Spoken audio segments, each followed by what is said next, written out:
I'm Susan Yaki. I'm the director of the La Follette School of Public Affairs, and on behalf of our faculty, our students, and our staff, I want to welcome you to the University of Wisconsin at Madison.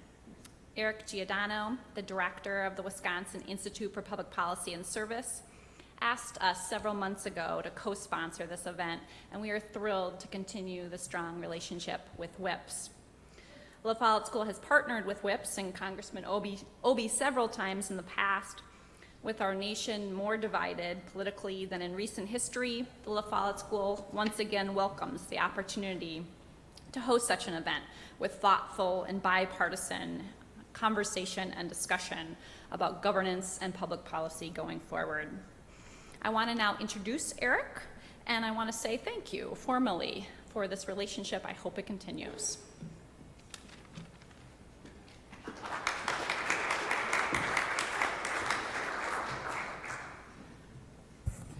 Hi, thank you so much, Susan. Really appreciate the kind words and the thanks. And it really is a pleasure to partner with the La Follette School. We're so grateful for the partnership. We're also thankful to University of Madison, Wisconsin-Madison, and a number of people here who have really made this a wonderful opportunity, including Susan Yaki and Bridget Persch, who you've seen back here, and Lisa Hildebrand back here, also Hillary Shager, and at WIPPS, Aaron Zitzelberger. We're thankful for the technical crew.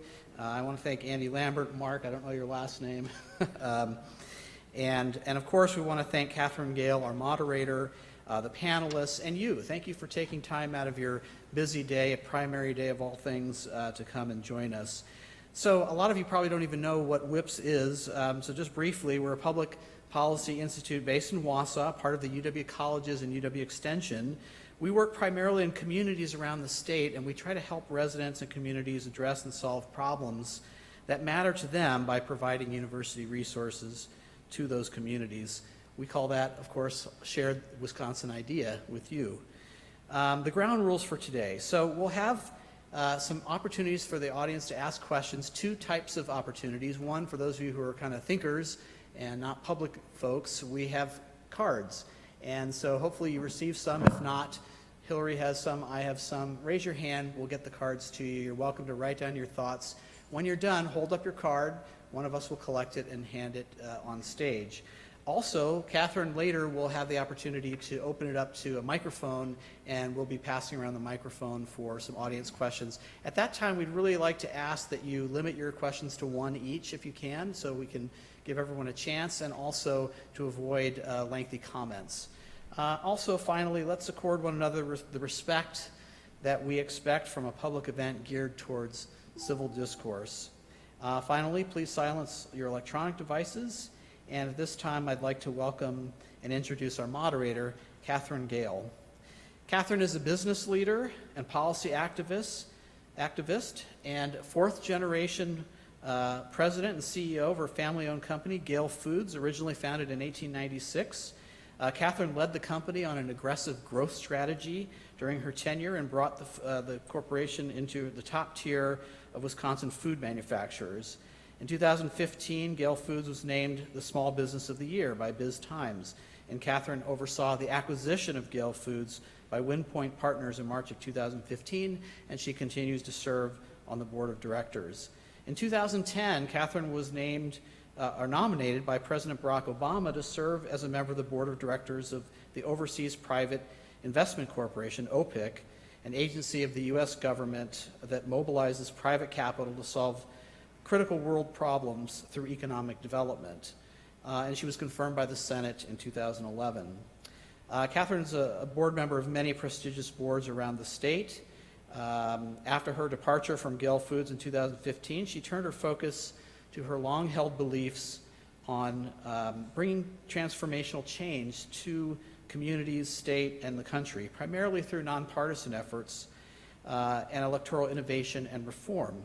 The Milwaukee Business Journal featured her efforts working with other prominent Milwaukee business leaders to help increase awareness of No Labels, a national organization working to break the political gridlock in Washington. Catherine also serves as the CEO on the CEO Fiscal Leadership Council of the Campaign to Fix the Debt, and is a board member of the Centrist Project. She has also recently been made a board member of the La Follette School.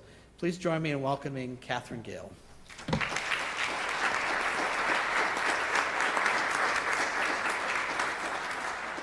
Thank you so much.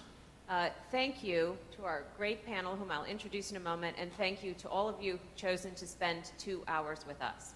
I want to talk about what we're going to accomplish in the 2 hours. Many of you may know Thomas Jefferson said one time that in the United States, we don't actually have majority representation. We have representation by the majority who participate. And so I love to come to a place like here in Madison and see people participating in the conversation about our democracy. What we're going to accomplish today is, first, we're going to deliver on the title, which the question, is Congress still relevant? So you will have an answer to that from these distinguished panelists very shortly. But we also have a couple bonus things we're going to deliver on today. So we're not just going to answer the question as to whether Congress is still relevant and why or why not.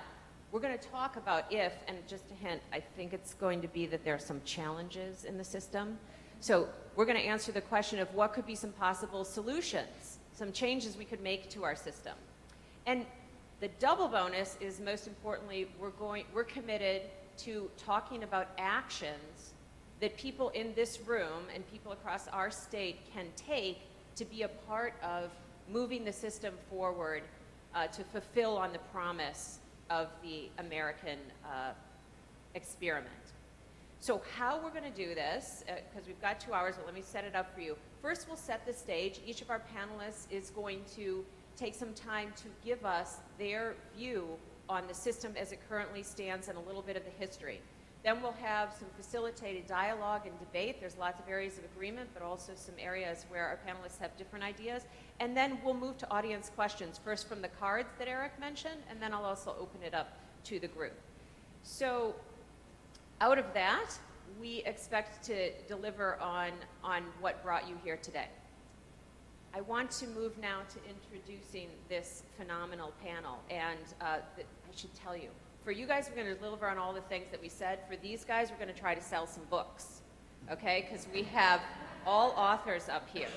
So let me start first with Wisconsin's own Representative Dave Obey.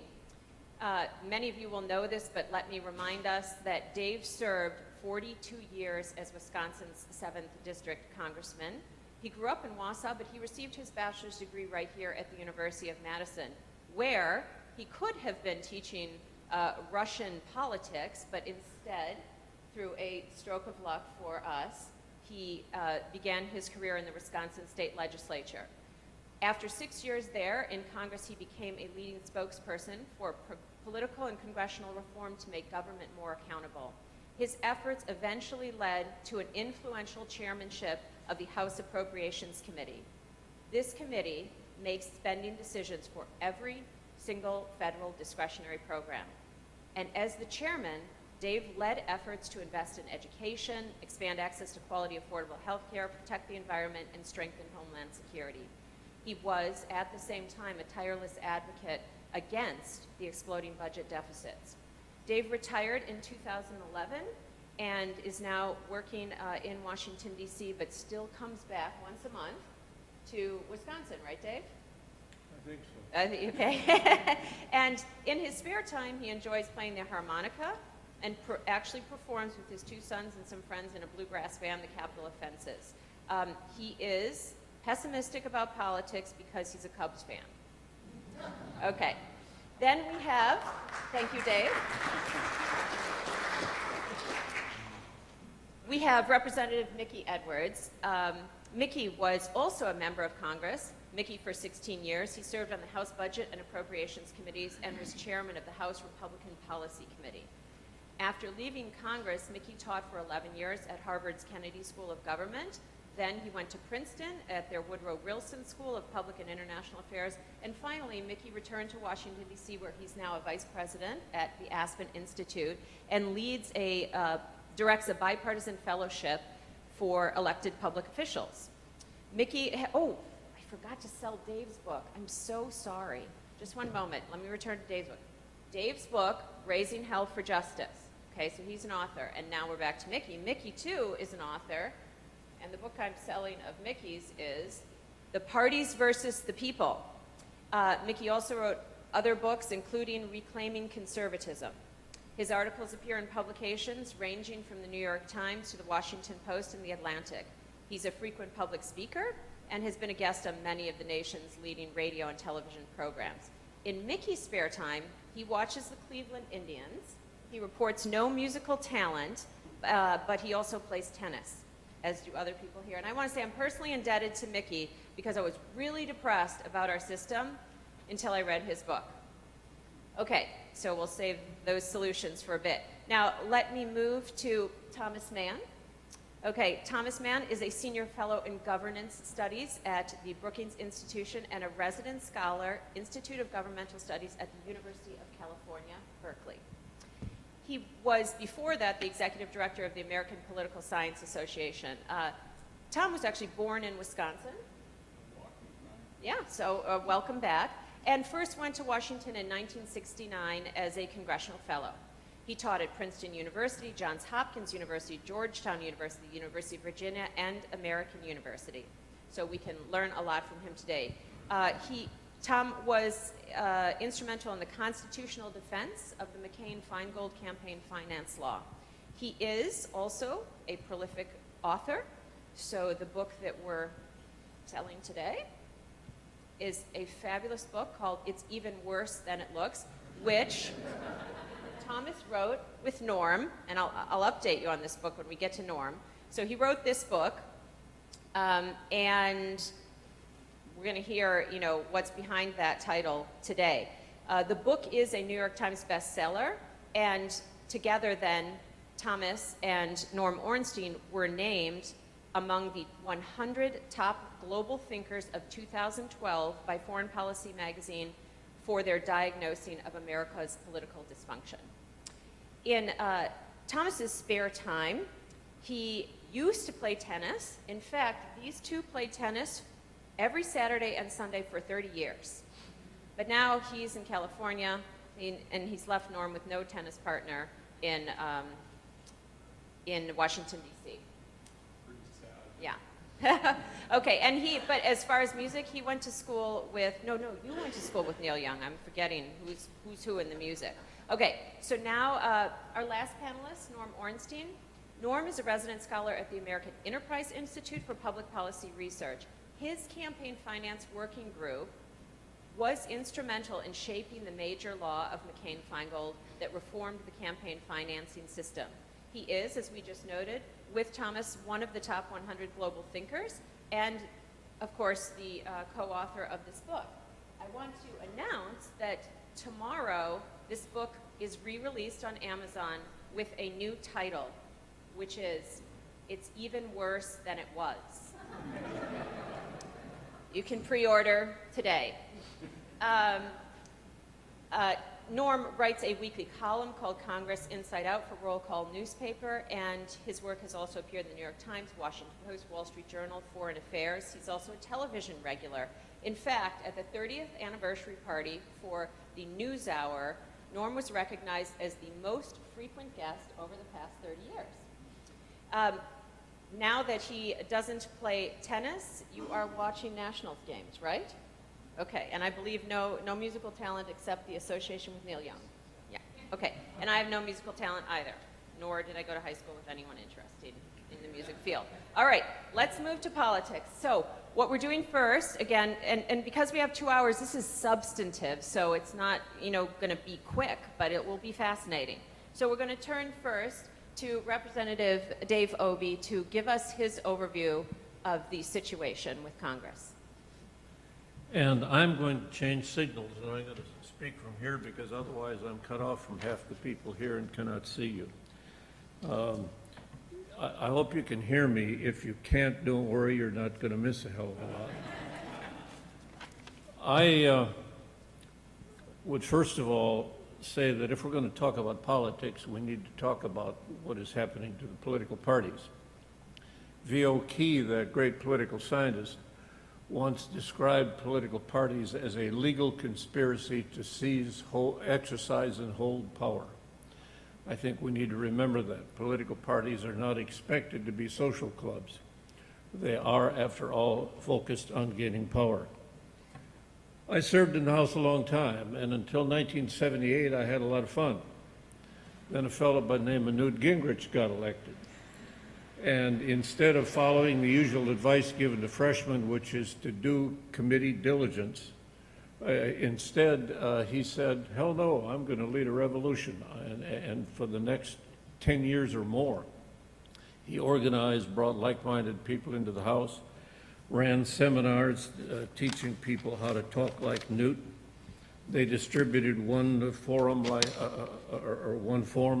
like this, which described the words that he wanted Republican candidates to use to describe their opponents. Words like decay, failure, sick, lie, betray, traitors, anti-flag, anti-family, corrupt, radical, disgraced, steal, cheat. You get the idea. He had contempt for the House Republican minority. He felt that they were a permanent political minority and pretty docile. And so he worked very hard. He attacked not just our policy positions, but he attacked the people in the institution personally and the institution itself. And gradually, he wore down the reputation of the Congress as an institution. And he finally won. And he took control in 1994 for the first time, bringing a Republican majority into the House. He not only beat us, he also beat down the Republican moderates like Bob Michael and forced them into retirement. Over time, that same infection hit the United States Senate. I hold in my hand, as a senator from Wisconsin used to say, I hold in my hand a seating chart of the United States Senate in 1960. And if you look at that seating chart, you will see the names of Republican moderates such as Case, Keating, Pearson, Cooper, Javits, Jordan, Williams, and a number of others, Dirksen. Today, if you take a look at that same seating chart, you will see that the Senate has gone south, both in terms of quality and, in fact, because the Republican Party has moved from their former strength in the Northeast down to the South. They've become essentially a Southern-based party. And so today, that we have a much more polarized situation in the Congress. There's a second problem that we have faced through the years, and that is simply that the Congress has failed to deliver the goods for average working families. If you take a look at the history of our government, you see that before 1929, the Congress was not expected to do very much for average people. It largely focused on expanding the country westward, working with the business community. Calvin Coolidge said the business of America is business, and we were over time we had developed a very large gap in income between the top dogs and everybody else in society. Then came the Depression, and then came FDR and a different Congress, and that Congress began to build a social safety net for average working people. And then following that on came World War II. That Depression and World War II changed the way that society thought. We had been a pretty much you're-on-your-own society, and those two unifying events turned us pretty much into a we're-all-in-it-together society. And that's the way we were at the end of the war. And then if you take a look at what happened from 1948 to 1973, 80% of the productivity gains in this economy went into the pockets of working people. And so people were fairly comfortable with what government was doing. But since 1980, we've had a huge reversal. And since that time, less than 10% of productivity gains in the economy have gone to the vast majority of Americans. Almost all of it has gone to the people in the top 1%. What has happened, in essence, is that as those two unifying events, the Depression and World War II, faded in the rearview mirror, we began to have a change in policy pursued by the Congress and various presidents. And we wound up with returning to income disparity, which is as bad as it was in 1929. And the culture changed at the same time, because as that World War II generation passed from the scene, there was less interest in working with each other, and the society became again more me and less we. In 1980, the Pew Foundation ran a poll, and they asked roughly this question: do you think that government has an obligation to help people who can't help themselves? 79% of Democrats said yes, and 62% of Republicans thought the same thing. But when that same question was asked by Pew 25 years later, Democrats still agreed to the tune of 75%, a drop of 4%.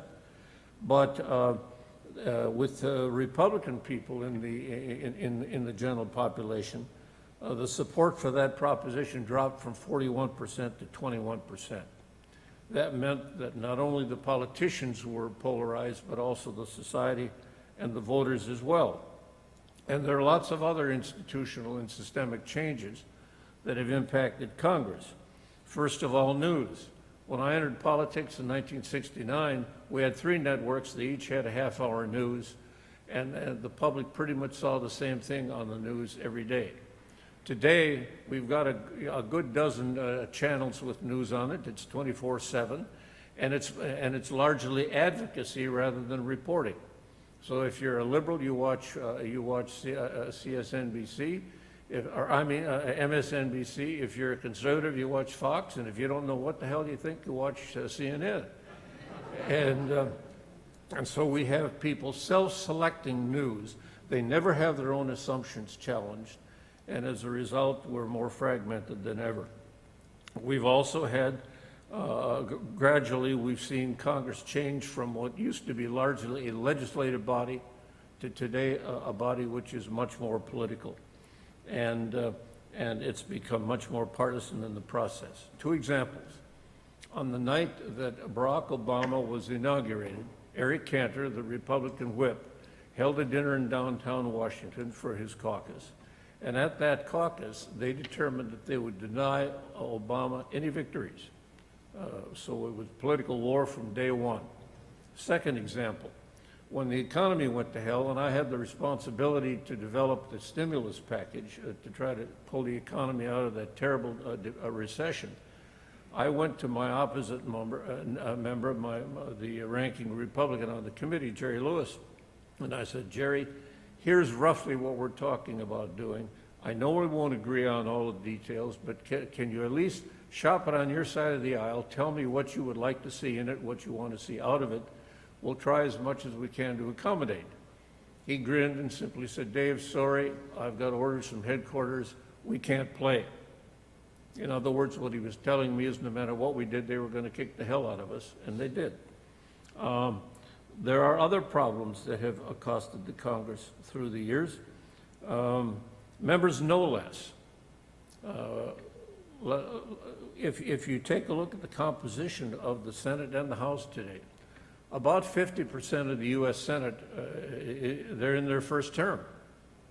And if you take a look in the House, there's about 50% of the House members who have served 6 years or less. That means they're very inexperienced, and they have not had enough time to develop in-depth knowledge of a lot of the policy issues that they have to face. Also, because those institutions are more political, when you combine that fact with the importance of money in politics, it has become easier for single-issue groups or single-minded groups to insist that members of Congress follow their agenda, hook, line, and sinker, no deviation. If you add to that the fact that members are now told by their leadership that they have to spend 50% of their time dialing for dollars, raising funds, that means that they have much less opportunity to learn about each other and much less opportunity to learn about legislation. Harry Truman said once that some people in the society love the U.S. government so much they'd like to buy it. And that's certainly what they're doing today. I'll give you a couple numbers. Over a 15-year period, labor unions spent $490 million lobbying the Congress, a lot of money. At the same time, the business community spent $28 billion lobbying the Congress, a 60-to-1 ratio. And I wonder if just maybe that fact has something to do with the fact that we've had such a huge growth in income inequality over the years. If you also take a look at what the Supreme Court has done to the system, by their decisions on reapportionment and campaign finance, they have helped turn this country into a partisan oligarchy. If you take a look at campaign finance, when I was elected the first time to the state assembly, I spent $1,160. 4 years ago, in that same county, Marathon County, Russ Decker, the Democratic floor leader, was ahead in the polls a week before the election by almost 10 points. In the last week, the political opposition dumped $500,000 in against him, and he lost. That's a measure of how much things have changed. Redistricting. 2 elections ago, the Democrats in this state got about 51% of the votes cast for state assembly, but they only elected 37 seats because, in large part, because of what the majority Republicans did in drawing those district lines. Lest you think that that's only a Republican game, in Illinois, Democrats did the same thing to the Republicans. And the problem is that when you have, as a result, so many safe districts, so many hugely partisan districts, whether they're heavily Republican or heavily Democrat, you lose 2 things. First of all, you lose accountability because the politicians in those districts, they are beyond reach if their constituents don't like what they've done. And secondly, you lose all incentive to compromise. If the only thing you have to do is to win your own party's primary, then you can forget what the independents think. You can forget what other people in the opposite party think. And that has an impact not just on the election, but on legislative conduct in the body itself. So I think that's my litany of frustration with what has happened to the Congress. And if I could pick 2 things that need to happen in order to change things, the first would be that we can elect a president for a long enough time who will appoint the kind of people to the Supreme Court who will change some of these campaign laws to, at least around the margins, improve the ability of average people to compete.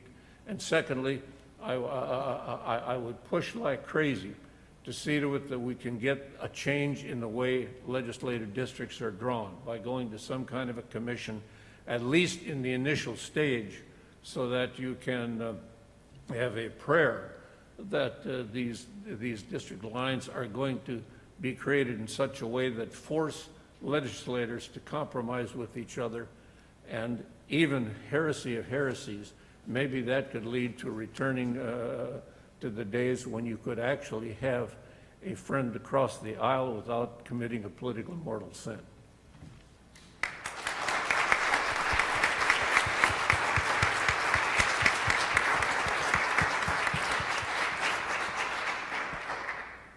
Dave, thank you very much.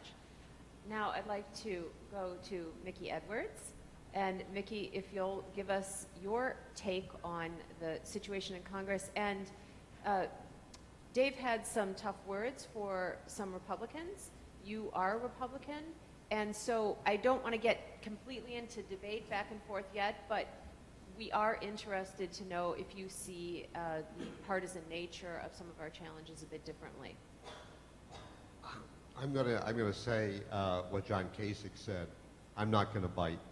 You know, I'm not gonna get into a fight with Dave, who is a good friend, who I admire. Actually, Dave, when we were both on appropriations, Dave was my chairman, and so when he got up there, you know, at the lectern, I thought, oh, I guess I'm supposed to follow. No way. I'm not. You know, I'm going to stay here. So I want to. You know, so the question is about whether or not Congress is relevant, and one of the things you have to take into account is what Congress has to deal with, how complicated and difficult some of those questions are. So Dave, among other things, was chair of the Foreign Operations Subcommittee, and I was the ranking senior Republican on that subcommittee. And one of the things, just to give you a picture of what the decision-making process is, one of the things we did was decide who to give foreign aid to, how much to give, and did they qualify. And we had a bias. We had a bias in favor of giving foreign aid to democracies. You know, there are a lot of other factors that come into it. But basically, if we're going to take money from you, from the taxpayers, American dollars, and give it to another country, we wanted at least to give it to a country that was a democracy. And so here's an example of one that came up. And that a country came forward, had been nominated to receive foreign aid, was, by its own words, a democracy, had competitive elections, and we looked into it. I mean, we're talking about spending a lot of money, so we looked into it, and what we found was, as we dug into it, this was a country in which they had elections, but small groups of people were able to decide who could be on the ballot, and they could keep people who they didn't like from even being on the ballot in November. They also had a system where small groups of people, even smaller groups of people, could say, if these people aren't going to vote for the candidates we like, we're not going to let them even vote in this election. And so what I wondered, and so I've asked, would you give foreign aid to that country? Would you give American tax dollars to that country? How many of you would? How many of you would not? You want to guess what country that is? It's us. It's us. So I started, so we're talking about it's Congress relevant here and what it has to deal with. So I started, by the way, anybody whose name I mentioned doesn't imply a judgment on my part about that person. I may have a judgment, but won't share it here. So I was curious because we've had these members of the Senate running for president, so I wondered, how did Ted Cruz get to be a United States senator? And so I looked into it. How did he get to be a senator? He had never held an elected office before. He ran for the Senate against the lieutenant governor of Texas, David Dewhurst, who was very popular, had carried the state 3 times statewide by large margins, and they had a primary. And David Dewhurst beat Cruz badly, beat him by 12 points. That's a trouncing. But they had a number of candidates in the race, so Dewhurst did not get over 50%. They had to have a runoff. In the runoff, there were 300,000 people fewer who voted. There was a bunch of outside money that came in, and Ted Cruz won the runoff. So I thought to myself, Dewhurst was so popular statewide. Why did he not run against Cruz in the general election? There's 26 million people in Texas. Let all of them decide who they want serving in the United States Senate. If I could make a little digression here, those of you who are carrying copies of the Constitution in your pocket, we're voting today on, presidency. The president is a nice office. You get to have a helicopter. You get to, you have Easter egg parties. But it's really a relatively minor office. Most of the power of the federal government's in the United States Congress. And it matters a lot who's in the Senate. It matters a lot whether a David Dewhurst or Ted Cruz is in the Senate. So why did Dewhurst not run? Because Texas has a law. It's called a sore loser law. Texas has a law that if you lost in your primary, you can't run legally. You can't be on the ballot in November. I mean, weird. It's a weird law, I admit. It's a weird law. So Dewhurst was not allowed to run. Now, in the runoff, the total vote that Ted Cruz received was 2% of the population of Texas. 2% of the population of Texas made Ted Cruz the only Republican allowed to be on the ballot in a Republican state. I thought, well, now I'm from Oklahoma, and I think everything about Texas is crazy. But this is part of it. Well, you remember Cruz was one of the guys who helped orchestrate the partial government shutdown. I don't care whether you think it was a great thing to do or a terrible thing. But he did that, and he was helped by a guy named Mike Lee, who's a senator from Utah. Mike Lee became a senator because in Utah they had a party convention.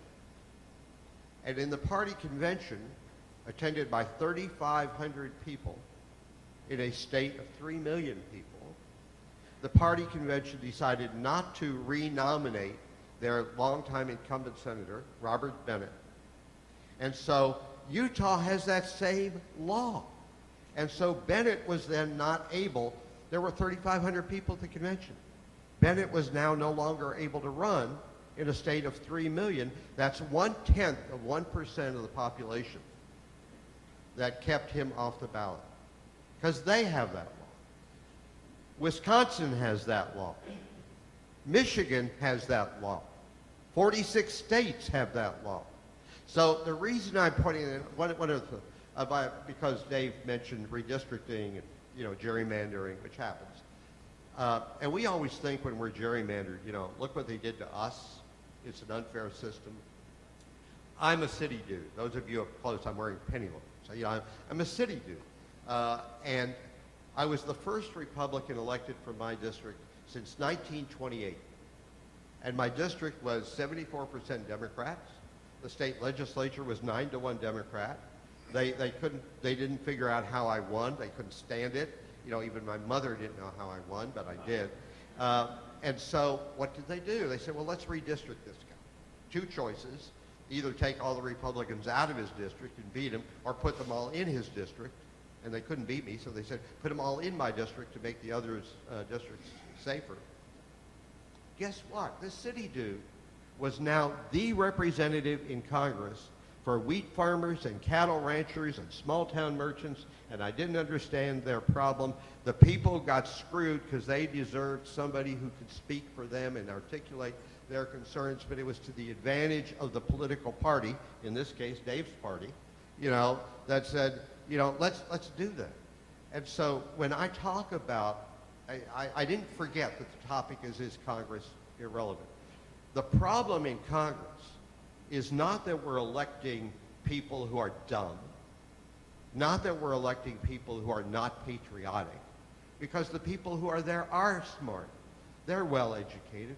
They're patriotic. But if you were Ted Cruz, who do you have to worry about pleasing in the next election?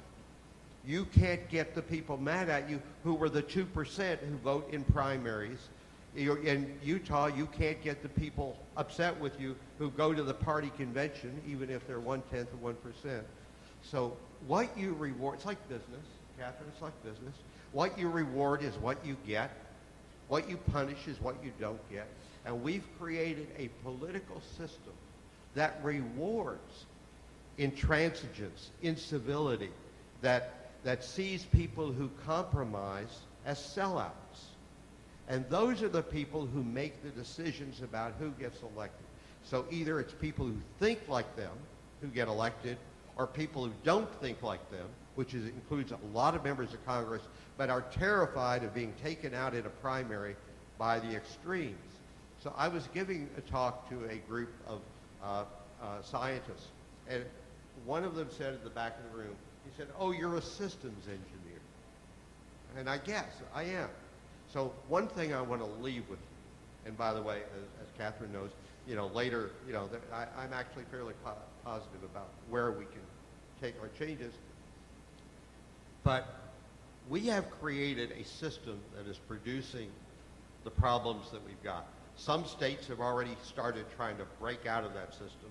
Over 40% of them, you didn't mention, so the title of my book is The Parties versus the People, but the subtitle, which I didn't put on it, it started with an article in The Atlantic, and the editors of The Atlantic put the subtitle on it, which was How to Turn Republicans and Democrats into Americans. And what we have to do is find a way to change our system so that people who get elected are able to and rewarded for acting as people, individuals like you, looking at a problem, figuring out how to solve the problem without regard to which of these damn political clubs you belong to. The future is going to be when we get past the idea that, that you have to immediately, if you all wanted to do something for this wonderful school and want to get together and you're the group to do it, you'd sit down and come up with your different ideas. Not one person would say Republicans sit over there, Democrats sit over there. And we don't do that in anything we do except the way we run our government. And so I want to just leave you with that. If Congress is irrelevant, and it is becoming irrelevant, it's because partly of the system that we have created, and we need to change the system, or it will not get better no matter what we do.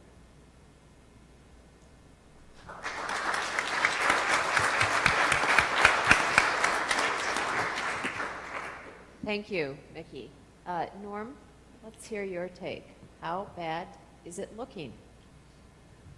Thank you, Catherine. I want to say this is a great time to be in Wisconsin, but also not such a great time. Yesterday, went into the hotel and turned on the television and watched a flood of commercials for presidential candidates, by the super PACs and outside groups, and heaven knows who paid for them or who was behind them, ads for the Supreme Court. And I said something to the television set that I thought I would never say, which is, please give me a Geico commercial. I'm sure all of you have voted. Wherever I go, wherever we go, there's a lot of concern about Donald Trump. What if Donald Trump becomes president? And I just want to reassure you, if Trump does become president, don't worry too much. Within a couple of months, he'll leave us for a younger country. We have a new poll that 70% of Americans say a Trump presidency would make them uneasy. 30% say it would make them Canadian. And actually, I'm waiting for Justin Trudeau to say he'll build a wall and make America pay for it. And he's not the only candidate. Bernie Sanders, of course, is big in this state. And in fact, he's gotten to be such a celebrity that Ben & Jerry's has a new ice cream named for him. It's $3.99 a pint, and the taxes are $200 million. And there's Ted Cruz. People ask me all the time, you know Ted Cruz, why do people take such an instant dislike to him? I say it saves time.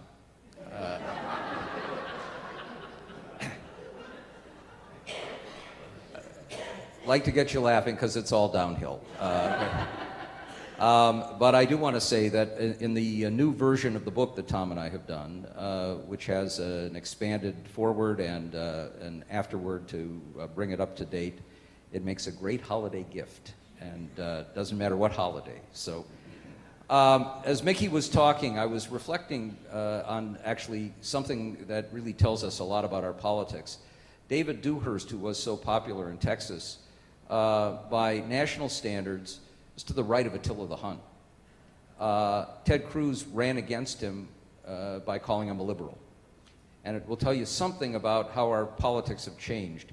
When I would teach about Congress back in the 70s and 80s, I would describe the dynamic to my students by saying, imagine if we took all the members of Congress and put them on buses and drove them 1.5 miles due east of the Capitol to what used to be our football stadium, RFK Stadium. I said, now imagine we told them all, go on that football field and place yourselves where your worldview, your general orientation would make you feel most comfortable. And we went up to the press box and looked down. We would see a human representation of the bell curve, a normal distribution. The vast majority of the members congregated near the midfield area with a lot of admixture between the two. Now, if we did that today, went to the now almost defunct stadium, repainted the football lines, and told this Congress the same set of instructions, and we went up into the press box, we would look down and see a barren midfield area. And on one side of the field, you'd see a substantial number of people congregated around the 30 or 35-yard line, more people down around the 20, tailing off to a handful as you move towards the goalpost. And at the other end, you'd have to start around the 20, and a lot of people behind the goalpost, and not a few floating in the Anacostia River nearby. That's a real difference, and there are lots of reasons for it. And it's been a change in both parties, but more on one side than the other. But it's also important to say that the polarization that we all know is there doesn't itself lead to an inability to solve problems. Mickey Edwards and Dave Obey were on the same committee and had leadership positions on opposite ends of the aisle, as it were, but they worked together and made constructive public policy. Ted Kennedy, in his time at the left end of the spectrum, Orrin Hatch, who used to be at the right end of his party spectrum, now he's verging on the socialist end, but we wouldn't have a children's health insurance program if it weren't for that odd couple working together. We now live in a society, though, and in a Congress where the norms are such that if you work with the other side, it's sleeping with the enemy. And that's reinforced internally, and it's because we now exist in an era not just of partisan polarization, but partisan tribalism. They're the enemy, they're not the adversary anymore.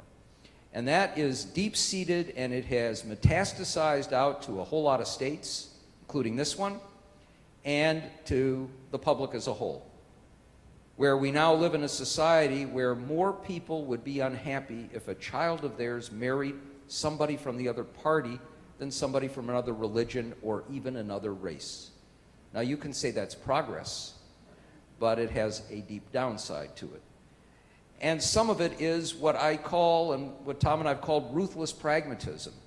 When, as Dave said, Eric Cantor, along with two other leaders who called themselves the Young Guns, Paul Ryan and Kevin McCarthy, they wrote a book in 2009 with that title. And the cover is reminiscent of the Kevin Costner poster from the movie The Young Guns. They had a very deliberate strategy that they worked out on inaugural eve, 2009, to regain power. They'd been killed in the election, had their asses kicked from one end of the country to the other. They lost the White House, the Senate. How are they going to get back? By deliberately taking an approach of voting in unison like a parliamentary party against everything that came up, and making every victory, if there were victories, look messy, dirty, and awful, as if it had been a mud wrestling victory, and block as many things as possible, go out to the country, and it was a leaf right out of the playbook that Newt Gingrich had used in 1994, and basically say, we're going to nationalize it. This is so awful. Government is so terrible. They're all so awful. Bring us in. Anything would be better, and we'll make it different. But it went beyond that. It was going out in the aftermath, in a populist age, an angry populist age, after the collapse, the financial collapse, and the bailout, which saved the world from a depression, but which most Americans saw as a group of political elites basically bailing out the miscreants who got us into this mess. They got bonuses, we lost our houses or our jobs. Going out where we had the Tea Party movement on the right, and we, of course, also got the Occupy Wall Street movement on the left, but going out to the Tea Party people and saying, we're going to get candidates, we're going to run, and what you're going to do is run on the debt ceiling, and we will pledge that when we get the majority, we're going to use that debt ceiling as a hostage, and we will force Barack Obama to his knees, and he will have to repeal Obamacare, and then we'll get Dodd-Frank, and we're going to blow up government as we know it, which is not working at any level. And here's what we're going to do. We promise you a $100 billion down payment as soon as we take the majority to show you we're serious. We're going to cut government by $100 billion. And it worked like a charm. You had the biggest Republican victory in Congress in almost a century. They had more members coming in than since 1930. The song was, we're going to party like it's 1929 when they came in. And the first meeting, Paul Ryan, the budget guru, gets up in front of them and says, you know that $100 billion? Well, the fiscal year actually started October 1, and it's already January, and it takes a while, and it's a few months, And so we're going to give you the $100 billion, but it'll actually be only $35 billion. It's kind of prorated. And they looked at each other and said, that's the Washington gobbledygook. $100 billion is $100 billion. And of course, the debt ceiling gambit didn't work. And they didn't cut out a single agency. They did not succeed in repealing Obamacare, much less replacing it with anything or having a replacement. And then they were told, you know what, the problem is Barack Obama, but the scales have been pulled from the voters' eyes. He's the Kenyan socialist. He'll be there one term. We'll come back in and we'll get all those things done. And we know that Mitt Romney believed right up until 6 o'clock on election eve that he was going to win handily. Didn't happen that way. Then the refrain was, you know what, we're outnumbered 2-1. They've got the Senate, they've got the White House. We'll come back with the same approach. We'll win the next midterm election. We'll get the Senate, we'll outnumber them 2-1, and then we'll be able to repeal Obamacare and repeal Dodd-Frank and bring him to his knees. And it hasn't happened. Now you wonder why we have a presidential race that has 2 significant candidates vying to win a majority of delegates at this point. Donald Trump and Ted Cruz. I have never, in almost 50 years of being around the Senate, seen any senator so despised by his colleagues, almost universally, with the single exception of Mike Lee. Ted Cruz's calling card is going on the Senate floor and calling his own leader, Mitch McConnell, a liar. Paul Ryan is the only one of the young guns left standing. Eric Cantor bumped off in a primary because of angry populists who said he's become a part of the problem. Kevin McCarthy blocked from succeeding John Boehner after Boehner was hounded from office. And now Paul is Speaker, and what happens? He goes to his caucus and says, we got to show we can govern, and here's what we're going to do. We're going to get a budget. We managed to get through a budget deal before John Boehner left, giving us enough money that we could actually get something through and make it work. And his Freedom Caucus, the right wing of the party, says, we're not going for that. And, of course, Donald Trump gets up at a rally here and says, what do you think of your Paul Ryan? And he gets booed and somebody yells out, Paul Rhino. Now, if Paul Ryan is a rhino, then that also tells you something about where the dynamics of our politics have gone. And all of this means that the difficulty of finding a leadership that can tell the American people, which is what congressional leadership has to do. Anything that you do, you go back to the framers. How do you govern in an extended republic with people having vastly different lives and experiences and needs? How do you manage to do things that are seen as legitimate? You have a leadership in your political body that can work together and say, trust us, this is going to hurt in the short term, but it's good for you and it's good for the country. And now partisan tribalism and angry populism make that much more difficult. And the ability to even pull your own party together, given this dynamic, driven as well by a tribal media that thrives on an apocalyptic vision. If you watch Glenn Beck or Sean Hannity or listen to Rush Limbaugh or Laura Ingraham, what do you get? The commercials you get are gold commercials. Why gold? If the apocalypse is right around the corner, you better buy gold. They make a lot of money from that. And if you have people believing that the apocalypse is right around the corner, and it's because the bozos in government have screwed everything up, your ability to find a common ground or to be able to say, trust us, this is going to hurt, won't work. We got that bailout, the TARP program, through on the second go-round because you had people like Dave Obey and a lot of others in both parties working with the Republican president to get together and make it work. I can almost guarantee you that if we had the similar need today, you're not going to find those majorities in Congress. We've got a problem, and we can talk some about what we can do to ameliorate it. But as we go through the rest of this campaign, you can begin to see some of those dimensions. Norm.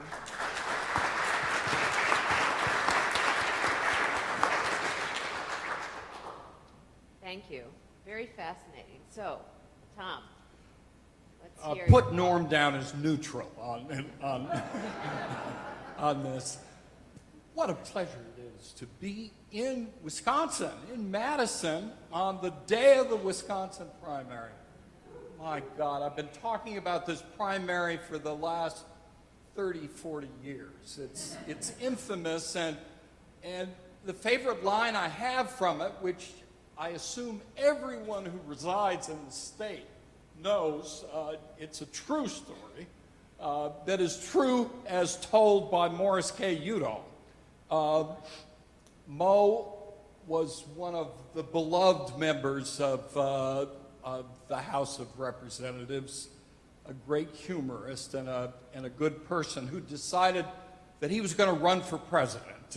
We don't elect too many presidents out of the House, but damn it, he was going to do it. And it looked like an open field, and so he put his hat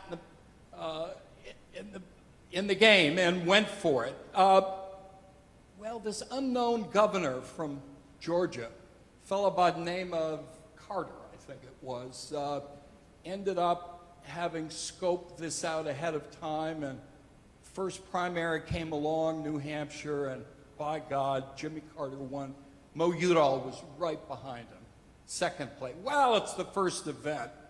And then they moved south into the Carolinas and down, and Jimmy Carter won again. And Mo was once again behind, but he said, there's always hope. There's the great Midwest. And Illinois was coming up, and finally, there was the Wisconsin primary. Progressive state, Mo Udall, fighting for social justice. That's my state. So the election took place. Back then, it took a while for all the returns to get in. We didn't have really good, accurate exit polling. And on election night, as they came in, Udall was in the lead. He said, "I've finally done it. Wisconsin is coming through for me." He was exhausted, so at 3 a.m., he just went to get a couple of hours sleep. Next thing you knew, a staffer was tapping him on the shoulder, said, "Congressman, I'm sorry to tell you, but the late returns came in from the rural precincts, and you've lost." He said, "Call a press conference. It's over." So Morris K. Udall began the press conference by saying, "The people have spoken, the bastards." I think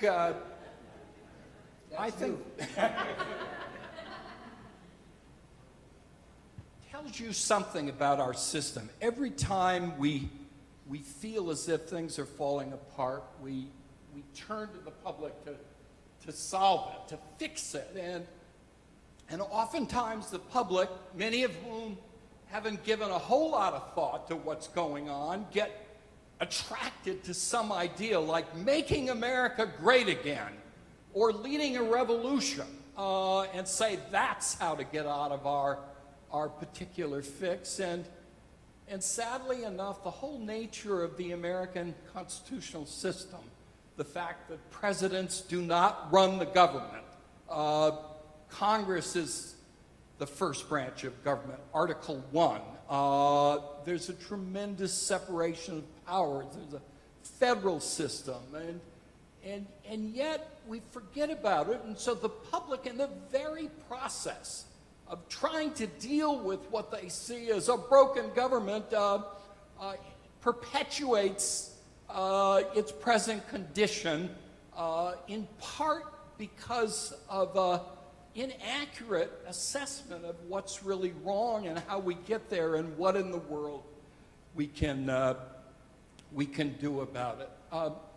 The hatred that's afoot, the anger at government, the belief that we're collapsing as a country and that our economy is going to hell is ridiculous. We've had the strongest economic recovery of any of the countries. It's still the case that people, try very hard to get to this country, to start a new enterprise, to have a future.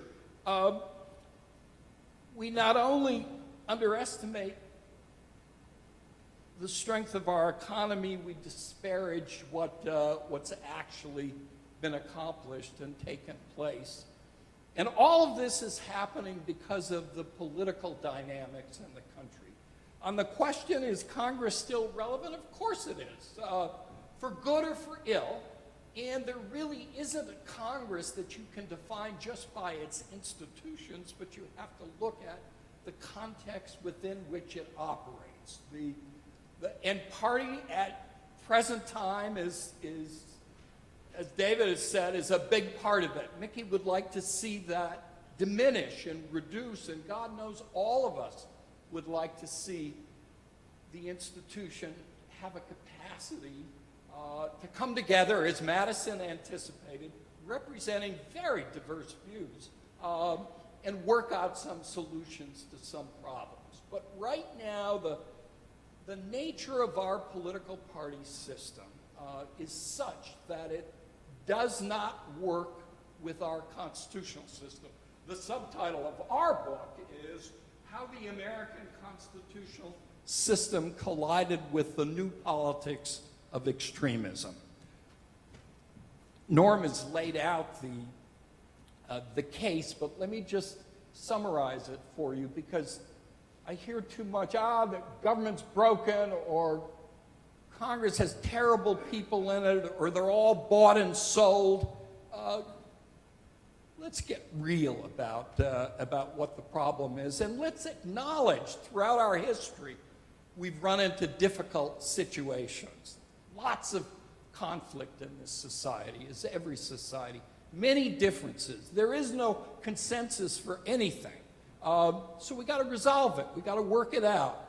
Tempers will rise, voices will elevate, but we have to have the capacity to come together. But right now, as a famous professor at the University of Wisconsin-Madison pointed out many years ago, that parliamentary-style parties, that is, ideologically separated and individually distinct, plus firmly oppositional when out of the presidency, in the U.S. constitutional system, are a formula for willful obstruction and inaction on the pressing problems facing the country. And that's the system we've had.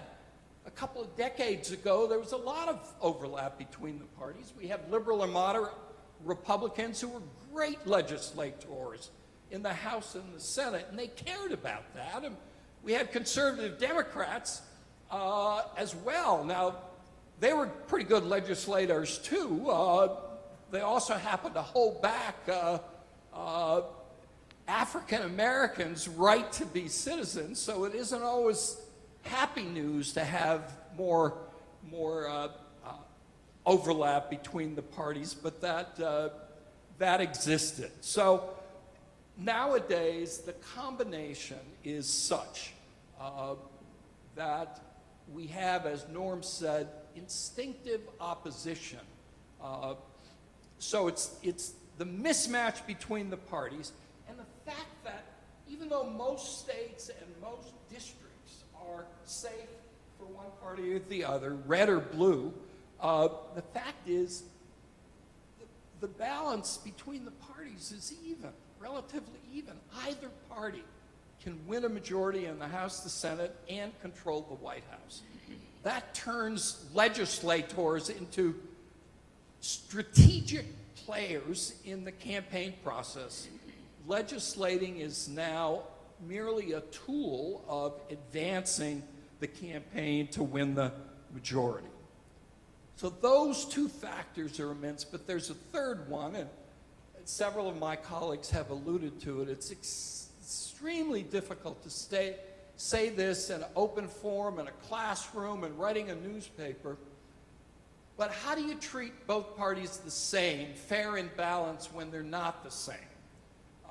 Go back on our history, and you could put the Democrats in the position that we now put the Republicans in. But the fact is, the radicalization of the Republican Party over the last couple of decades have meant that we have only one governing party and one opposition party. And our system just doesn't work because it tends to produce divided party government. And even when you have a successful Congress, as we did in Obama's first 2 years, the out party is so determined to discredit and to nullify it that the whole country comes away feeling that nothing has been achieved. So the reality is we're going to have to get other voices emerging in the Republican Party. It doesn't mean all Democrats are angels. Doesn't mean there aren't some crazy lunatic people in the Democratic Party. But it does mean it is now the business of the leadership of the Republican Party to hone to an agenda that requires repealing about a century's worth of public policy. It's not incremental policy making. It's radical, it's transformational, and I just, Karl Popper and the Open Society and its enemies warned about utopian thinking. It tends to bring on really terrible things. We need to roll up our sleeves, consider that the other party is legitimate. That's the American system. We respect and accept the legitimacy of our political adversaries, roll up our sleeves and go to work. But unless we change the incentives for this, for now, the Republican Party, and that's going to take movement in the electorate, compromise is a good thing, not a betrayal of principle. And incremental gains are a good thing in a country that's doing pretty damn well. Unless we make that change, we won't rise to the challenge. Thank you.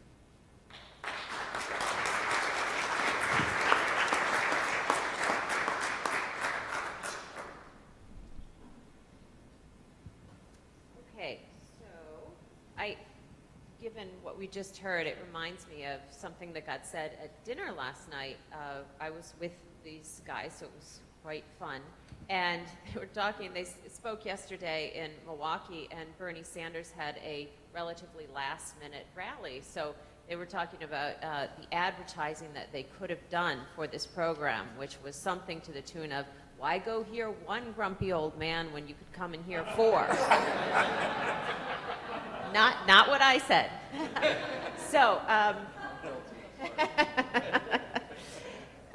but the first question I want to have before we get to solutions is just, you know, an overall, I want to understand how hopeful we are. So I go to your first version of the book here where it was even worse than it looks, and you ended saying, but we are confident that if the worst has not yet hit, better times and a return to a better political system do indeed lie ahead. Is that still in the new version?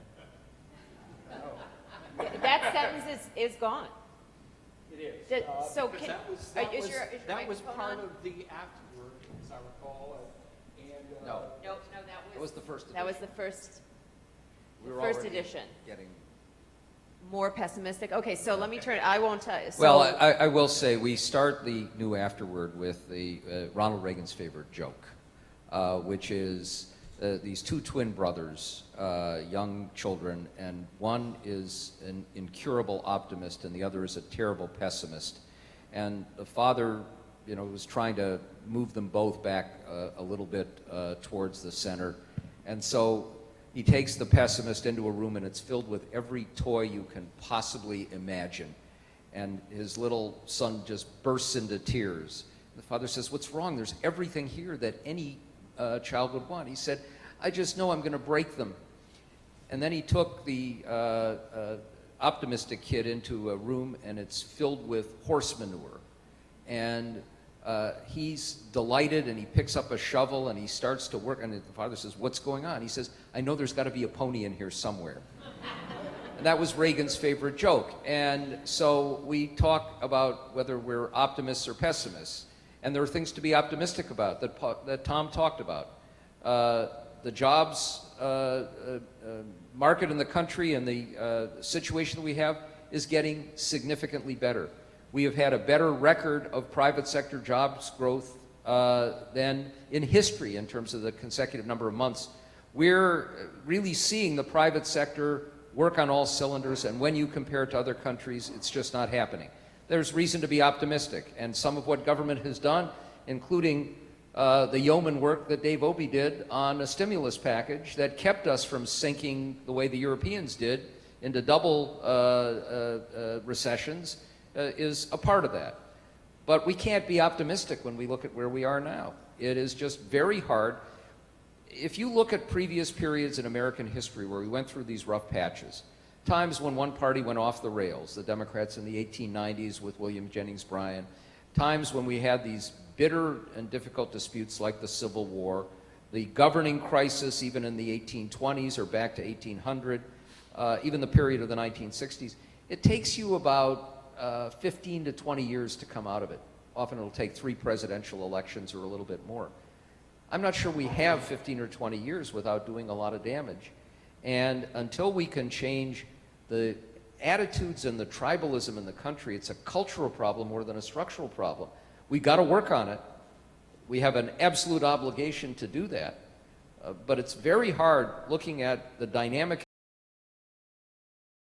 campaign to feel optimistic that we're going to break the fever now. So, Mickey, I know you have some ideas for some things we could do differently to try to get at breaking the fever sooner rather than later. Can you share those with our audience? Sure. But I have to say one thing that makes me pessimistic. I'm actually fairly optimistic, as you'll see from the second part of what I'm going to say. But one of the things that makes me pessimistic, we have structural problems. We have systemic problems. And the longer liberals believe it's just that Republicans are crazy, the harder it's going to be to fix it. And the longer they are aware of Glenn Beck and not Rachel Maddow, then it's going to be harder to fix it. And as long as they're aware of what Paul Ryan said, but not aware of when Paul Ryan went to Nancy Pelosi and said, help us work together, and she said, we're not going to help at all, then we're not going to fix it. So, my own view is to turn this into the problem in the country is Republicans, they're nuts. We, on the other side, who have moved the goalposts as to what is now the Democratic position, which is far left of what it would have been 20, 30 years ago, and to which Republicans are reacting. What bothers me is as soon as you do that, you again make it polarized. It's only the other guys who are at fault. We're fine. Why can't they get sane and rational like we are? That this is just going to continue. We're not going to get past it. So why am I hopeful? The American people, I see what's wrong systemically that is forcing people to be unwilling to compromise. That is making people be afraid to, about who's coming up behind them in their primaries. But I'm not the only one who sees it. Today, over 40% of American voters register as independents. USA Today had an article that said the American people are fleeing from the political party system, which I think is an important thing to do. And so 3 states, well, 2 recently, in 2006, the people in Washington state looked at what was happening. The tribal warfare, Norm's term, he's absolutely right, the tribalism. And said, we're tired of this crap. We're not going to put up with it. And unfortunately, Wisconsin doesn't have initiative petitions available to it, but they did in Washington state. And they went to the polls, and they got rid of party primaries. And they got rid of party control of redistricting. And they created independent redistricting commissions. And in Washington state, if you want to run for governor, every single person who wants to run is on the same ballot, and every person in the state registered Republican, Democrat, Green, Libertarian, whatever you are, can choose among all the candidates. If nobody gets over 50%, you have a runoff between the two. And even if it's 2 people of the same party, they now have to appeal to the entire electorate because they know they can all vote in that election. That was Washington State, 2006. 2010, California did it. California got rid of party primaries. California got rid of party control of redistricting. Similar bills have been introduced right now in Oregon, Arizona, Texas, all across Ohio. So I'm optimistic because I think the people see that the way we have turned into rival armies, not Americans, but two clubs battling each other all the time, that it doesn't work, and it's dragging us down into the gutter. It's making it impossible for Congress to function. And I think we are beginning the process, not of getting rid of parties. Democracies are going to have parties. But getting rid of of letting parties control who can be on the ballot. Letting parties control who can vote in what elections. I think 15 years from now, people are going to look back at the system we're in today and say, thank God we woke up and got rid of it. Tom, and then I want to go to Dave, connected to Wisconsin. Tom? No, go. The four of us are really good friends. But good friends can disagree. That's what we want. There are sort of different views on this matter. Everyone else says the problem is endemic to the whole system. That's what reporters in the regular press say. Oh, Democrats are the same as Republicans and they're all terrible. People say America's becoming a country of independence. Well, it turns out it's not safe or legitimate or respectable to some people to admit you're a Democrat or a Republican. So you say to an interviewer, I'm an independent. Then if you press them and say, well, do you happen to lean to one party or the other? 3/4 of them do, and you're left with pure independents, about 10% of the voting population. And those voters are distinctive by their inattention and low levels of interest in politics. If you're involved, you care. You care about the issues. There's nothing wrong being a strong Democrat and a strong Republican. Every democracy has embraced political parties because it helps organize policymaking. It's hard to do without. Every other democracy allows parties to slate all the candidates. There are no primary elections for the top job, prime minister, or for just members of Congress. We're the unusual country that has so much public participation in that primary process. Now, it's obviously gone too far. It's become tribal. We have hyper-partisanship, strategic opposition, and it doesn't work well in our system, so we have to do something about it. But it seems to me that the current Democratic Party could work with a Republican Party of a couple of decades ago without any difficulty. But if you want to squeeze government, get it down so small it'll drown in a bathtub and never, ever raise anybody taxes and so on, that is, if the positions are set up to be non-negotiable, then you're contributing more to the problem of governance than anyone else. And I think it's a mistake not to say it.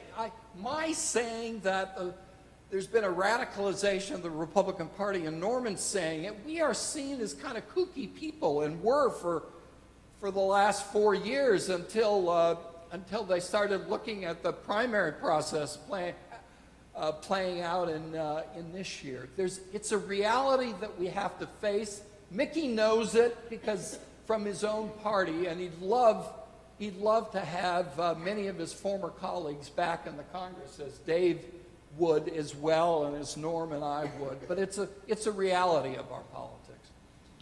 Thank you, Tom. Dave, I want to ask, can you talk about whatever you want to comment on, but also about Mickey's idea that some of what Washington and California have done in nonpartisan redistricting and moving to a nonpartisan top two election system, whether that could work in Wisconsin? I would rather not. You would rather not? Because I think the problem is quite different. When I went to Congress, it was my party that was nuts. It was during the Vietnam War. I was against the war. I thought it was terrible. But in our caucus in those days, if you were against the war, but if you had a different idea of how to deal with it, somehow you were impure.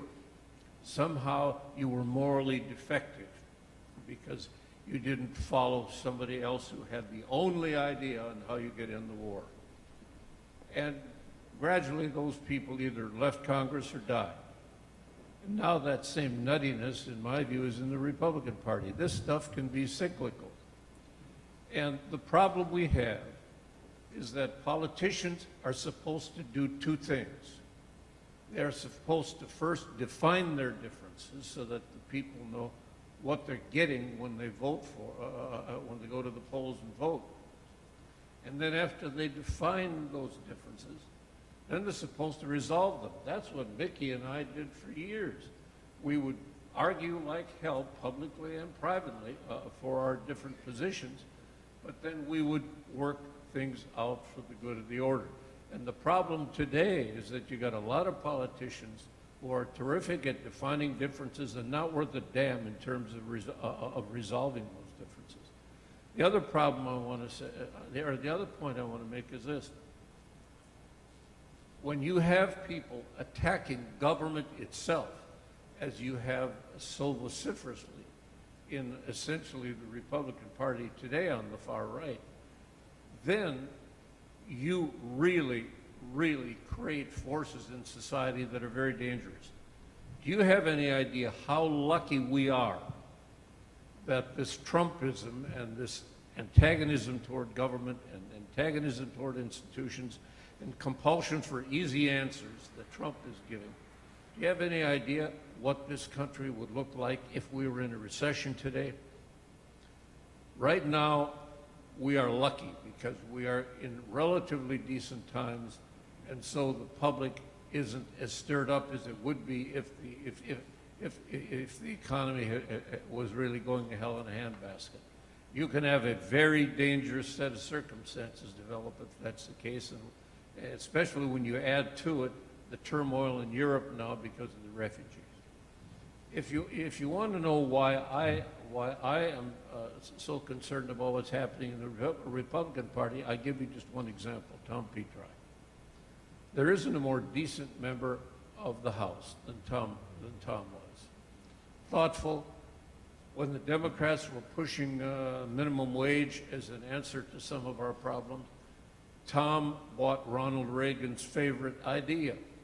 Tom said, no, instead we ought to have the earned income tax credit, which at the time was seen as a moderate, conservative alternative to an increase in the minimum wage. And yet, when Tom was in line to be, in the seniority line to be chairman of the Education and Labor Committee, he was dumped by the Republican leadership because he was too moderate. A few years later, again, he rose to the top of the seniority line on the Transportation Committee, and everybody assumed Tom was going to get that job. He didn't, because Dennis Hastert, the speaker, walked in to the steering committee and said, you can't give that job to Petri because he is too close to Jim Oberstar, who was the Democrat who led the committee. I mean, so it isn't that Republicans are bad and Democrats are bad. It's that you have these cycles, and sometimes we're nuts and sometimes they're nuts. And what you have to do is try to cut through that by making people understand that some of these guys just will never compromise. And my mantra, I just want to read you something.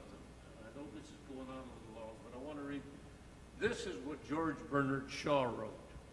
Upon hearing that the Honorable Joseph Burgess, who was a member of Parliament, had given up his seat in the House of Commons rather than compromise on an important issue. Here's what he said. When I think of my own character, smirched with compromise, rotted with opportunism, mildewed by expediency, dragged through the mud of borough council and Battersea elections, stretched out of shape with wire pulling, putrefied and worn out by 25 years, pushing to gain an inch here or straining to stem a backrush, I do think Joe might have put up with just a speck or two on those white robes of his for the sake of the millions of poor devils who cannot afford any character at all because they have no friend in Parliament. Now, if that doesn't say it, I don't know what does.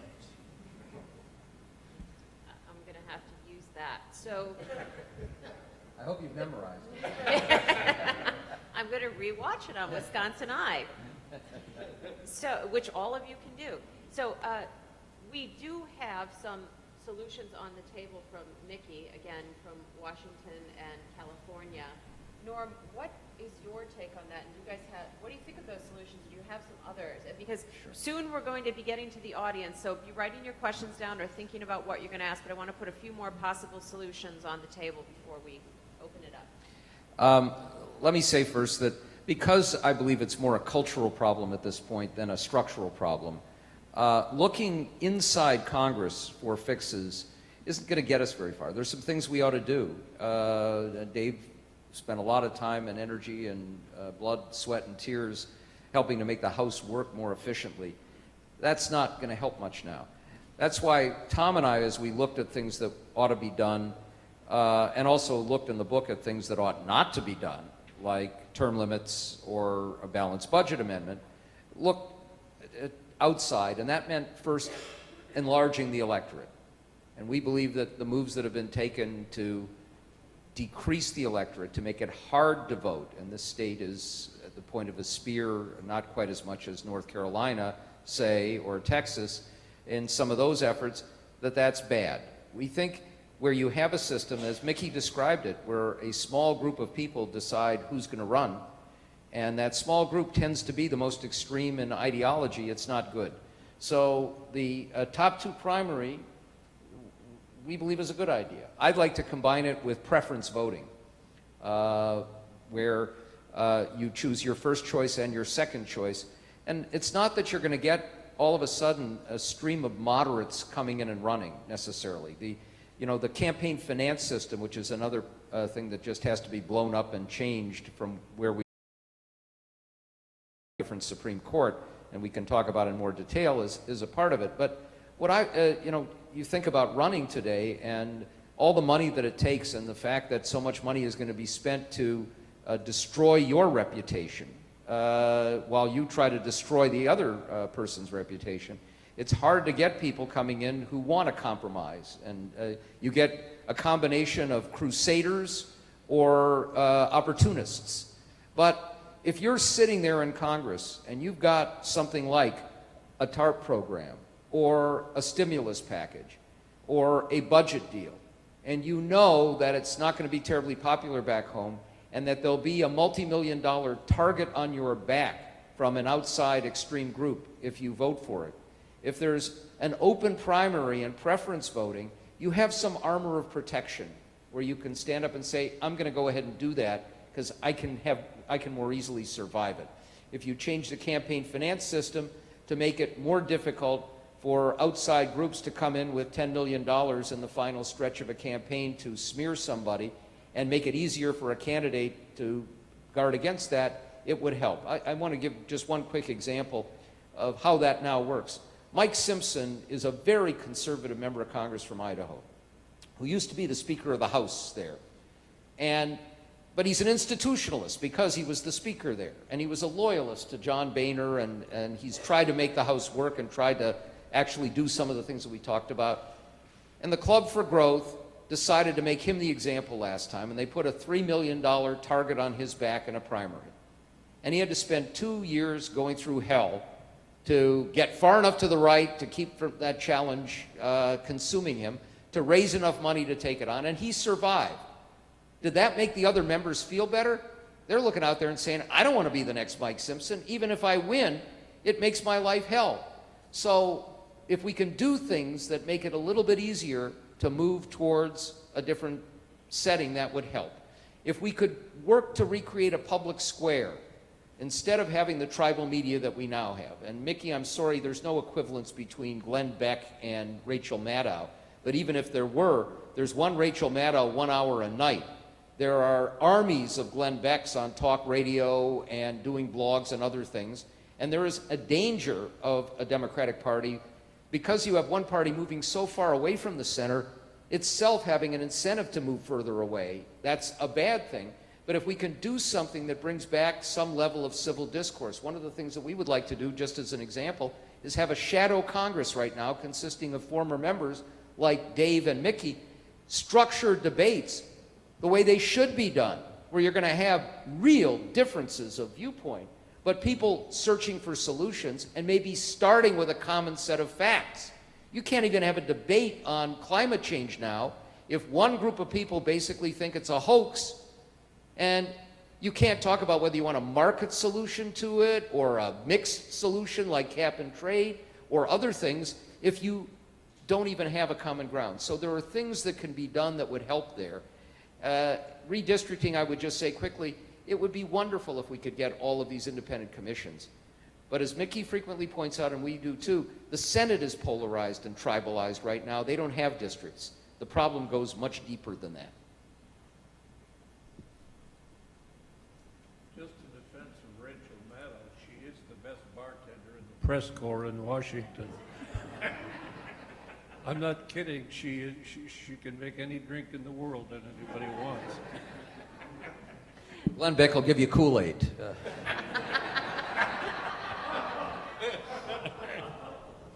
Okay, great. So we've got some solutions on the table. They include top 2 primary with or without preference voting. Number 2, possibility of enlarging the electorate. 3, possibility of nonpartisan redistricting, and 4, the creation of a robust public square with various forms that could take. I want to just leave those in our consciousness while I open it up to Can I throw in one more quickly? Yes, you can. Just one. And I think we all agree on this. One of the problems, it's already been pointed out, it's culture too. It's you. We have created in the university system, and I know I'm in a great university at the moment, in the universities, the high schools, the colleges, we've turned them all into vo-tech schools. They do a beautiful job of training you to do a profession, a career. They do, that's an important part of it. But we no longer teach people how to be citizens. We don't teach the humanities. We don't teach civics. We don't teach critical thinking. You become a thoughtful, reflective citizen through literature, art, poetry, philosophy, and not by learning how to master a profession. And until we increase the level at which our citizens can be reflective and thoughtful and disinterested as well as interested, it's not going to get any better. If I can just add on that, there's a lesson there in terms of what's happening in this state right now. If you take a look at what the governor suggested by way of changing the mission statement for the University of Wisconsin, I mean, it was clear that people who supported that did not have sufficient appreciation for the fact that universities are supposed to help improve the quality of our thinking so that we can make better contributions to society. We're not just a production line. Okay, I'm going to read one of our questions from the audience. The author of Politics of Resentment is in the room, so they're also pointing out that's another book to sell. You can buy that too. Oh, she left. Okay, but you can still buy her book. So her thesis... Was she resentful? Is that why? Her thesis is that resentment reigns among the electorate. How can that tide be turned to elect a Congress that will be more uplifting? Is it possible that this country can be unified for fiscal responsibility and secure the peace? Tom, could you comment on that? Oh, that's a very hard question. There is resentment. Some of it is legitimate.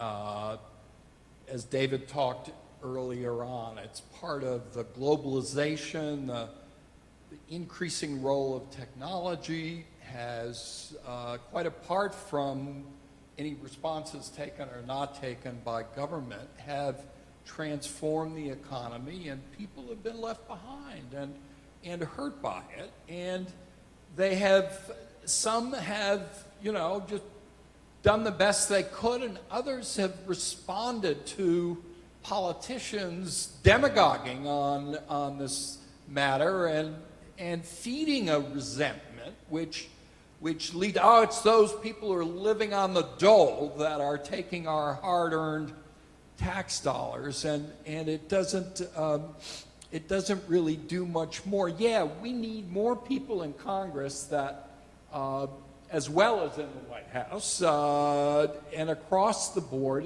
leaders in communities who actually talk honestly about the problems facing the country, and in particular, the group of people who end up being very resentful.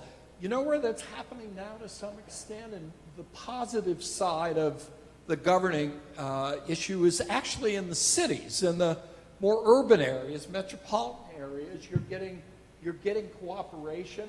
Partly it's because you have unified party government in many of these places, but the different kinds of issues they have to confront of economic development and growth, the links to the private sector, to universities, the research part of it, it's really pretty impressive where people are working together, and you don't get the same kind of simple-minded thinking and conspiracy theorists and demonizing enemies and building the kind of resentments that come up. I think our country, given how well it's doing in general, would be less resentful if they weren't being encouraged to be resentful by political leaders.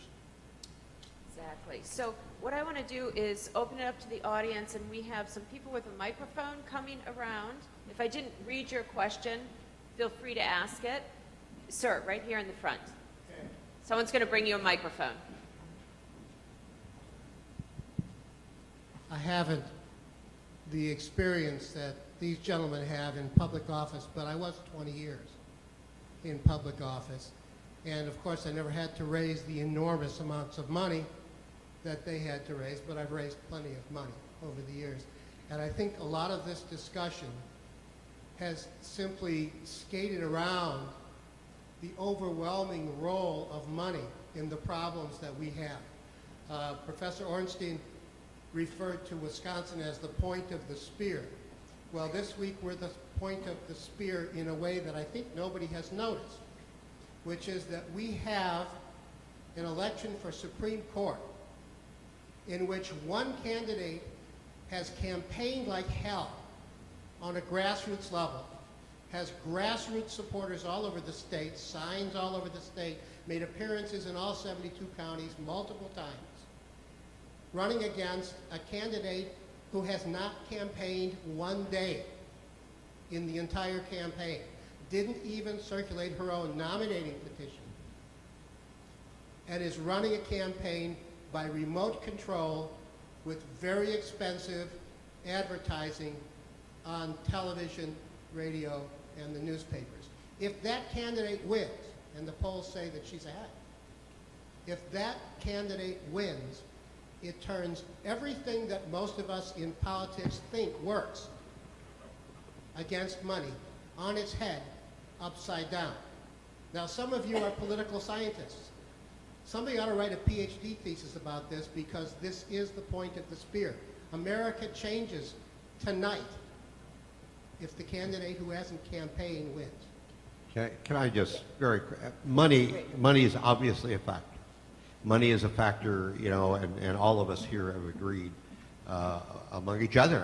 We all agree that we need to do something about the nature of the disproportionate amount of money that some people can put into a campaign. That's not the problem in the case that you just spelled out. The problem is that Wisconsin allows voters to choose who are judges. That's ridiculous. The idea that judges are subject to popular election is a ridiculous idea. I want to add a couple of things on this front, too. What's happened with the judiciary is it's become tribalized in the same way that our politics have. And they're not independent of each other. What's happened in part is because Congress has been unable to resolve a lot of issues, they've been kicked over to the courts. And the courts, liberals and conservatives, have been more than willing to make policy decisions in a lot of these areas. And increasingly, whether it's political figures choosing judges, as we see at the federal level, you're going to pick people, you're there for 2 years or 4 years or a limited amount of time. You can pick a judge who will be there for 30, 40 years or more and keep your approach going long after voters have decided that that's not what they want. And now it is easier at the federal level to predict how decisions are going to come out based on which president picked the judge or justice than it is with anything else. And you put that together with the cancer of elections for judges, and you have a terrible situation. And it's not just a situation of who dominates a campaign. It's where that money's coming from and what it means. And it's the fact that if you're going to have money corrupting a process, there the judicial system is the point of the spear.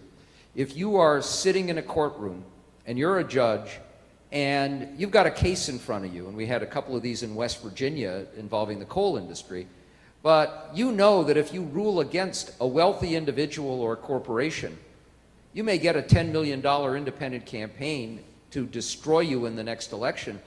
You're going to be thinking about your ruling. And at the same time, if you're a judge and you have to run for election or re-election, where are you going to raise your money? The people you know. Who do you know? The people who practice in front of you. It is a thoroughly corrupt system. We are in danger of losing an independent judiciary. And if there is one thing, we all travel around the world, and we have in the past. It's much harder these days. Talk to people about how you get and protect and keep and maintain democracies. Fundamental to it is an independent judiciary. You lose that, and you don't gain it back very easily. And that's the danger of money right now more than anything else in politics. Okay, but Norm, I heard both of you say there's a problem with electing members of the judiciary, but you also said that you can predict rulings by who appoints.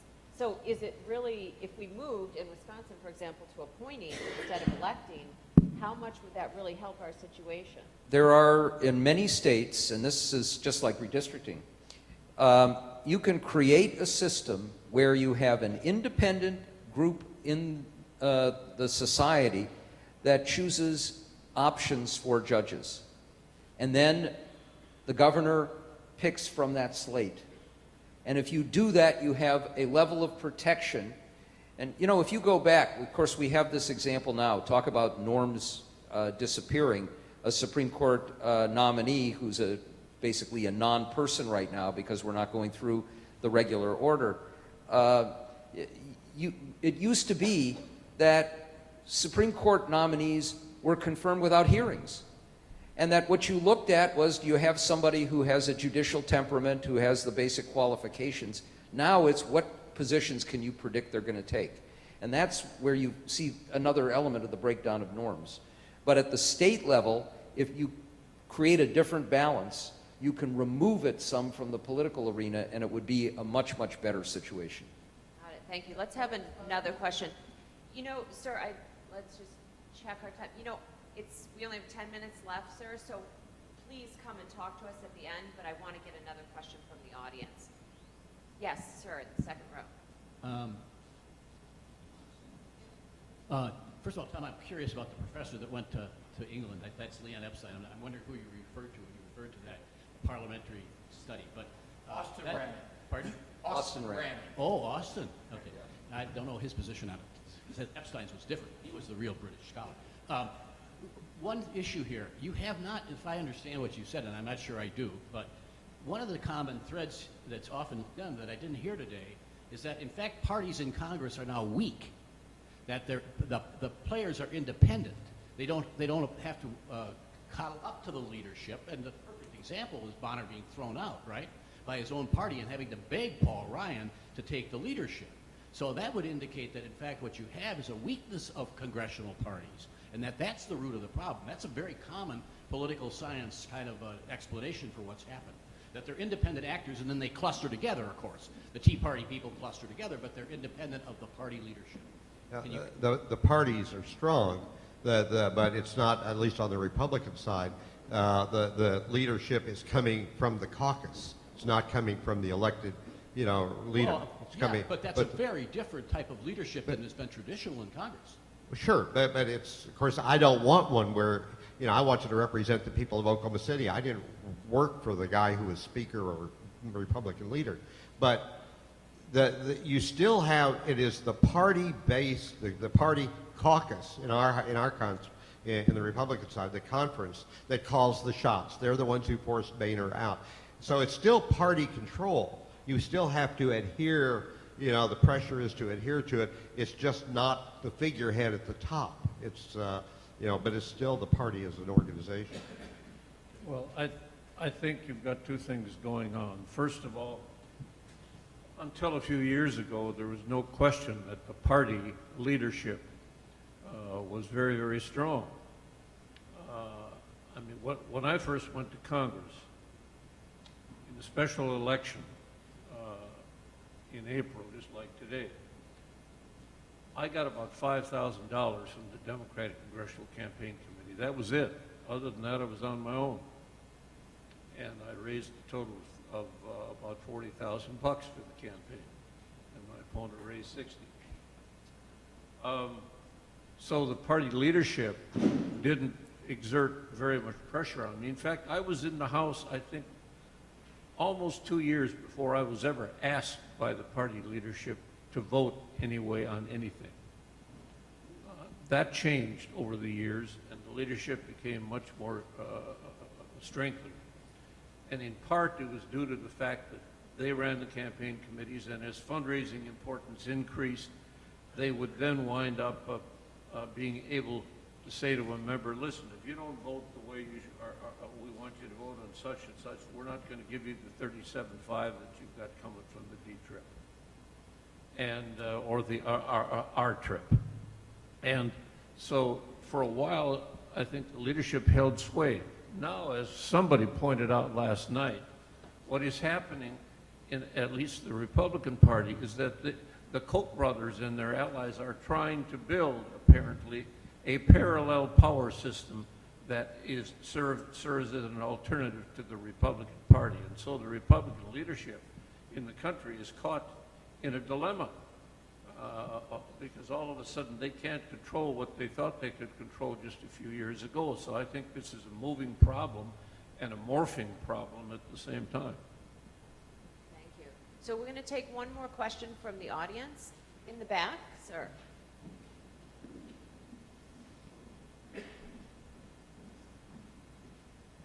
Thank you.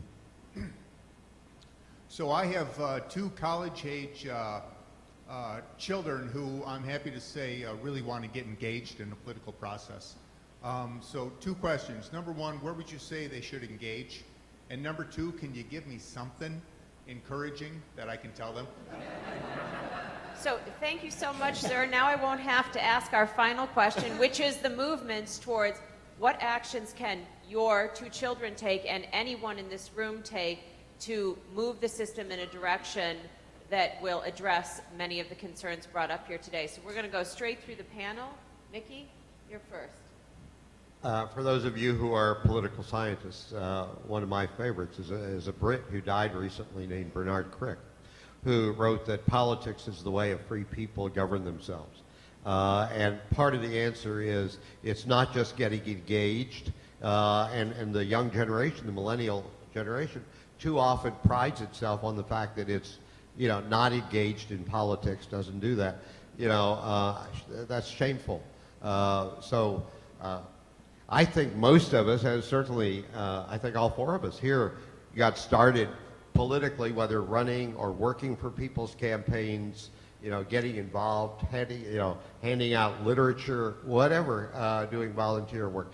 But there's a lot of good things you can do in your community, a lot of good things that are helpful to a lot of people. But we govern ourselves through politics, and you should encourage them to attach themselves to the belief systems that they have, find people who can speak for those, represent them, and get engaged in the political system itself, the election system. That's part of it. The other is, I don't know what they're going to major in, and they're going to major in various things I know that are going to help them make a living so that you don't have to support them forever, you hope. But at the same time, to make sure that they include among the electives they are allowed to take those things that deepen and broaden and enrich their thinking processes, their judgment, their ability to be.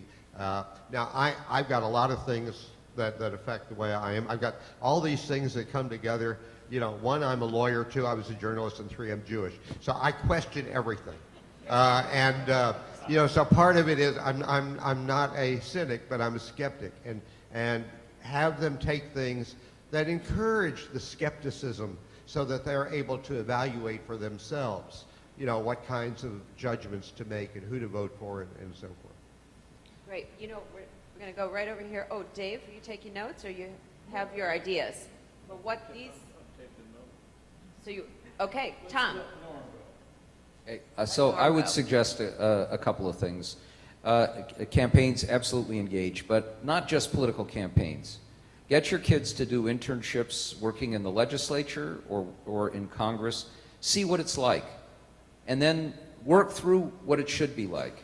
How do you deal with issues that in many cases are not black and white? And campaigns tend to turn them into things that are black and white. But resolving many of these problems. What do you do about poor people? What do you do about raising wages so that the working poor actually have what the social contract is supposed to give them? How do you do it with limited resources in the society to put towards it? Figuring out how a legislature resolves some of those things is a really good thing to learn, and then seeing who does it and who doesn't will help to scope it out. And beyond that, have them work on some of these issues that we've been talking about that will help to nudge the system back towards some level of sanity. And here I'll give a little promo for Catherine, who is engaged deeply in trying to change the redistricting system in Wisconsin to make it nonpartisan, to try and move away from destructive primaries. There are things that can be done, and people here or wherever they are in college, if you put yourselves, or have them in a position not just to work for candidates, but to look at ways of changing the political system to make it work better, then they can help nudge this along towards something that's a little bit better. Thank you for the promo, Norm. So one thing you can do is work with us on nonpartisan redistricting in Wisconsin. So leave your business cards with me before you leave, and we'll make sure that as that rolls forward that you get information on that. Tom. It's really interesting that you have two children who are eager to pursue a more active life in politics. That's unique. That's special. Most Americans don't, and it's okay. We're not going to turn this country, it's never happened anywhere, it's not going to happen here, into sort of universal activism. You know, we have a Republican small r system of government, representative government, and it allows some people to spend their time on matters that are really necessary to their families and their communities and their workplaces, and others who aspire to get into the larger task of politics. And when you, for those people, they really need to develop the values that are embedded in our constitutional system and our society. The acceptance of differences, the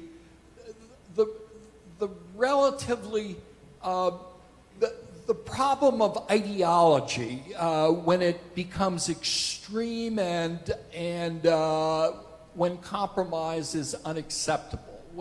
So they develop the set of values and skills and problem-solving focus, perhaps, as I suggested, beginning in the metropolitan areas where governments are working in some very innovative fashions. The contemporary campaigning is kind of discouraging, and the campaign professionals are engaged in work that oftentimes does more harm than good. And so I would say, yeah, appreciate politics.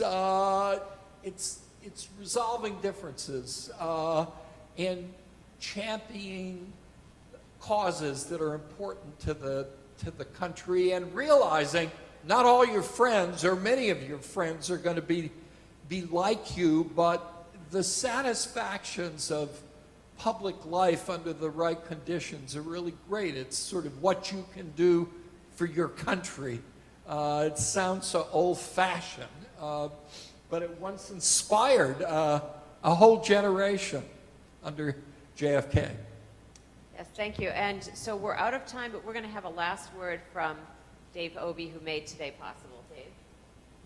Well, I would just say what I said last night when a similar question was asked. I would tell those children to read, and then read, and then read, and learn about the nuances of what politics is all about, and learn what different candidates really are standing for. If you walk into a voting booth and vote without knowing about that, you are not performing a public service, you are a public menace. And so democracy relies on informed citizens. And so it's important to inform yourself. Secondly, focus on the issues that you think will help make a difference. And in my view, as I said, I think the two that need work on first in a structural way are redistricting and campaign finance. I would also say that, as I think Norm suggested, tell them to get involved in campaigns or in the operation of politicians who they have some degree of respect for, so that they begin to really understand how the system works. And then lastly, understand what Archie the cockroach meant when he was my favorite philosopher. And Archie said that an optimist is a guy who ain't had much experience. Even Babe Ruth struck out 1,300 times. And so understand, in politics, most of the time you're going to lose. But eventually, if you persevere, you may find that narrow window of opportunity that gives you an opportunity to do something really, really good. Lastly, I would just say that one of my dearest friends in politics was John Hume. John was the leader of the peace forces in Northern Ireland. He won the Nobel Prize for Peace. The IRA, he led demonstrations against the British occupation of Northern Ireland, was threatened with assassination 9 times, laid down in front of a tank in a demonstration. His wife thought he was a dead man. He survived. His house was firebombed twice, and he said to me when he was in my office one day, "David, I don't understand your people. Why do they denigrate politics so much? Don't they understand that politics, with all of its problems, is a peaceful substitute for war? And if they don't understand that, have them look at my country's history, and most of all, have them look at their own country's history, and they will understand what I mean." Thank you. And on that note, thank you to Mickey, Norm, Tom, and Dave, and thank you to the audience for being with us today. Have a wonderful primary day. Could be a late night. Bye-bye.